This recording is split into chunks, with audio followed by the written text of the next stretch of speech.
James Lynch here for Fightful.com with Henry Cejudo, who's got a huge fight coming up here against Sergio Pettis. Henry, how's it going, and how happy were you when you found out you'd be fighting Sergio Pettis? Extremely happy. You know, it was a long time waiting. We were supposed to fight in May, and you know, he asked for this fight too in the beginning. I was a little surprised just from the matchup of the styles, but you know, I as soon as I fought Wilson Hayes, I said, you know, let's rewind it, man. Let's take it back and let's do it. So he wanted December 2nd. I gave him December 2nd. Awesome. And let's talk about your last fight. A dominating victory over Wilson Hayes. You got the finish. What was the reception like after that fight, just with the fact you got the finish and you really sort of reminded people that you're at the top of the division? Yeah, absolutely, man. I'm not just a wrestler. I think that's what I show people. Since the beginning, really, man. I'm an athlete. I can do certain things that I can pick up on certain things faster than a lot of people. Yeah. And you know, I'm able to kind of pick up on things like that. So it's just timing, man. I'm getting better, and you know, I'm letting people know that I got power in my hands. Yeah, excellent. And obviously, you had that fight with Joseph Benavidez where a lot of people felt like you won. Do you feel like at some point you guys are going to cross paths at some point? For sure. Yeah. For sure. But like I said, man, we're going to have to renegotiate before anything when I fight Joe. So he knows that. I know that. The UFC knows that. And I told him right after my fight, I said, we're going to renegotiate if I ever fight that dude, when I fight that dude again, because I did feel like watching it, because you know, in a fight, you know, at times you don't know, because he hit me, I hit him, but then I watched the fight again. I'm just like, how do you win? Yeah. Like, how? But especially the judging, man. Some judge had him winning 4 rounds to none. I'm like, what the? Yeah. I'm like, wow. But you know, I'll take it like a champ, and we learn from it. Yeah. I think I built a lot of fight fans because of that fight. And, man, I got phone calls from everybody, from Dana White. Everybody's like, hey, man, we apologize. You know, judging is sometimes a little wacky. But it's cool, man. I'm getting better, and that's the cool thing about it. And speaking of getting better, who have been some of your main training partners for this camp? Because you do a lot of cross-training. I talk to a lot of guys who train with you, and it seems like you get a lot, you know, a variety of different looks.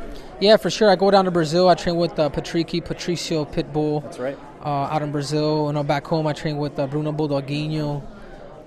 You know, Frankie Saenz, who's fighting next week in the UFC Fresno. Ramon Salazar. Just a pack of lightweights, man, at the gym that I'm at. Leandro Eagle, former LFA world champ. He's for a Bellator title, yeah. Yeah, he's at my house. I mean, I get the best of the best, man. So I'm extremely fortunate. And we just had Thanksgiving. I got to ask, how's the weight cut going? I know it's tough fighting right around Thanksgiving and everything like that. Yeah, it sucks, man. It's horrible. But I have you know, France Kitchen, my meal prep company, that they take care of me. I had turkey. I was unsalted, but it'll do. Yes, it still holds up to some degree. That's good. Do you feel like a win, especially a finish here, will propel you into that title shot? I know they're talking about TJ Dillashaw, but really, how can they deny you, especially if you get a second straight finish? Yeah, absolutely. I'm going to wait for the UFC and then, you know, take one fight at a time, man. Right now, Sergio Pettis is going to be on my mind come Saturday night. Yeah. And we'll take it from there, man. I know before you signed with the UFC, there was a lot of interest from the WWE about potentially signing you. Was there ever any talks, or was that just smoke? No, there was. Yeah. There was, and I had talked to one of the agents from there. They're going to fly me out to Orlando to do a trial and whatnot, because he had liked me. He's like, hey, this kid's charisma, he's athletic. I said, because I told him, dude, I can do anything that Rey Mysterio could do. Yeah. Just give me the proper coaching, you'll be seeing me doing triple backflips, and I'm a pretty fearless human being. And you know, it was between kind of doing that or fighting. But fighting was always on my mind. But it was a thing that I was like, maybe, man, depending on the pay. Yeah. But you know, I just decided at the end, man, I'd rather fight, man. I'm more of a fighter than an actor.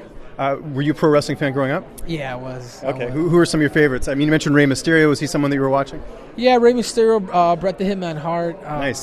Brownie points for me because I'm from Canada, right? Yeah, he's great. Yeah, the whole Owen family. The British Bulldog, which wasn't British, right? It was Canadian. Yes, exactly, yeah. The Ultimate Warrior. Do you still watch wrestling at all? Do you still keep up? No, I don't, man. Now I don't know. It seems like I don't know if it's because I've gotten older, but it's not the same.